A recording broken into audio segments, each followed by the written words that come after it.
There is nothing you can do to stop me from coming at after round with the most malicious techniques I know. You will lose this fight, Daniel Cormier. I want you to believe it. Every ounce of training you put in leading up to this fight will be a waste of your life. Around 2010, 2011, I went through this huge spiritual thing where I became obsessed with the power of the mind, meditation, visualization, and just realizing how powerful our minds actually are, like how we really do paint our world with our thoughts and our level of self-belief. So I took myself from being very average-minded to actually believing that I was the shit and believing that I could be the shit and that I could be the GOAT and be the greatest. But I just feel it in my whole being that I'm the best fighter on the planet. And now my job is just to prove it. Can't allow my past to hold weight over me.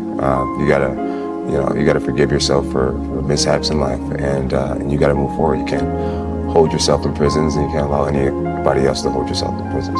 If people are talking about things I did 5 years ago, that means I'm doing something right. Right. Was that always the case, or was that just a part of your maturation process where you started to say, I need to start letting go of the past? Yeah, it wasn't always the case. You know, it's taken a while for me to be able to be comfortable with some of the mistakes I've made and things like that. But I'm grateful that I am at a place where I'm comfortable with who I am, comfortable in my own skin, and there's no good without bad, you know. So I'm grateful. That has helped me get to the point that I am now, and something that you can take with you is studying. You know, a lot of athletics is not just a physical thing. You know, I try to study my competition. I try to study nutrition. I try to study other great athletes, guys who've done great things in the past, and try to model, you know, myself after them. So I'm big on the mental game when it comes to being an athlete, sports psychology and things like that. So really focusing on the mind, not only the body, is important. What do you think the sport's going to be, you know, when UFC 200 rolls around? And where do you think you're going to be 9 years from now, 10 years from now? I'm hoping to be a champion. Yeah. I'm hoping to be a champion. I'm believing that I'll be a champion. I would love to grab the belt, hang on to it, and be the next GSP or be the next Silva, and keep the fans excited. The UFC is growing, and it's just a tremendous thing to be a part of. It's changed my life, and I embrace what it is to the fullest. And I'm just excited to be a part of it. I have a lot of pride in it. I started thinking about it the day that I decided that I was going to go up to heavyweight. You know, my goal for 3 years now is to become the heavyweight champion of the world. It's what I pray about, it's what I sleep on, it's what I dream about. It is who I am, and I will get it done. I went from a very average thinking person, like just average 19-year-old, to getting I don't like reading, so I literally got on all these TED Talks and on YouTube, and I just started YouTubing videos about self-belief and what does it mean to be confident, and what does it mean to be a winner, how do you become a winner. And I would watch hours and hours of Tony Robbins and Les Brown and TED Talks, and I taught myself how to believe in myself and how to think that I was greater than just this kid that was a dropout, who, never really had great grades, never really was the starter, never was the captain of a team, was just always kind of this average person. And overnight, I taught myself that I could be great and change myself forever. I'm forever grateful, and I'm never going back. I would say throughout my martial arts career, the biggest life lesson that I've learned is the power of the mind, and just how important it is to look at yourself in a high regard and to believe in yourself. I think in order to paint a bright future for yourself, you have to be able to see it in your mind. You have to believe in it, and the more you believe in it, the more your world will start to change, and the more you'll just start to see your beliefs come to pass. It's saying something that I find to be very interesting, that the butterflies in your stomach are in formation. I've never heard that before. I think it makes a lot of sense. What do you mean by that? Elaborate. What I mean by it? Okay, so the butterflies in formation, basically it means when you have butterflies and you're feeling anxious and you have anxiety or nervous, that's when you're most powerful, I believe. And either you can, you're most powerful. So a lot of people, instead of homing this power and using it, they allow it to just consume them. You know, there's another quote that says, a big challenge or big pressure is like a fire. It's like a raging fire. Either you can allow this fire to consume you and just take you over completely, or you can gain control of this fire and harness it, and you blow it right at your opponent, like it's Dragon Ball Z style.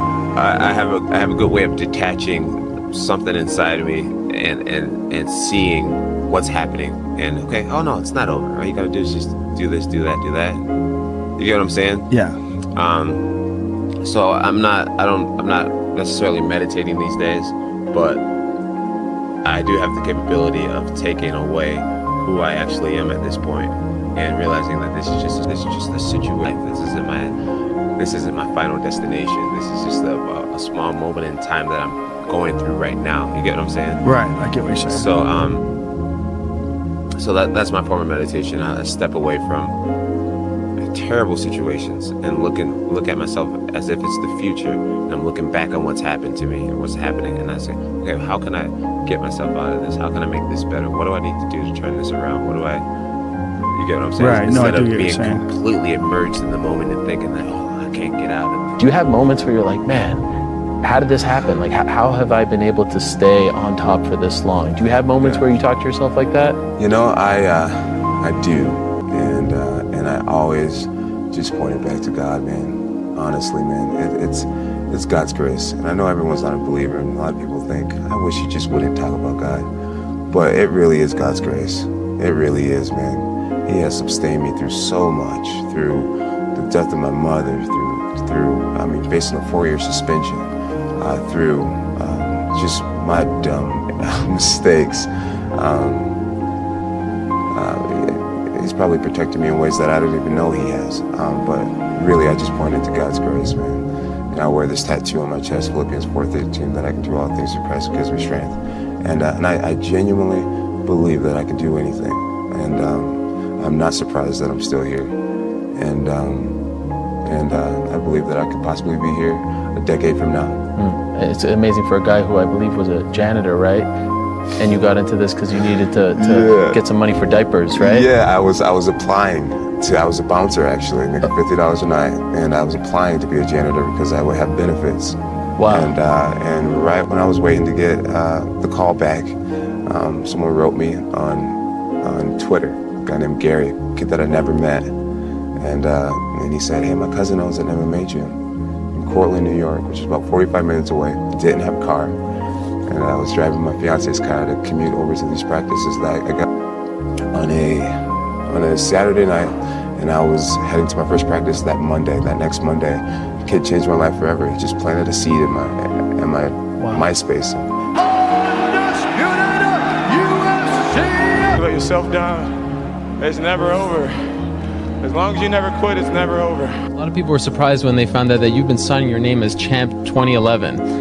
How did that come about? I believe in the law of attraction, and I believe that that you can speak things into existence. And I believe that when you know where you're going and you know what you want, the universe has a way of stepping aside for you. And me signing my signature with Champion 2011 on it can't hurt me.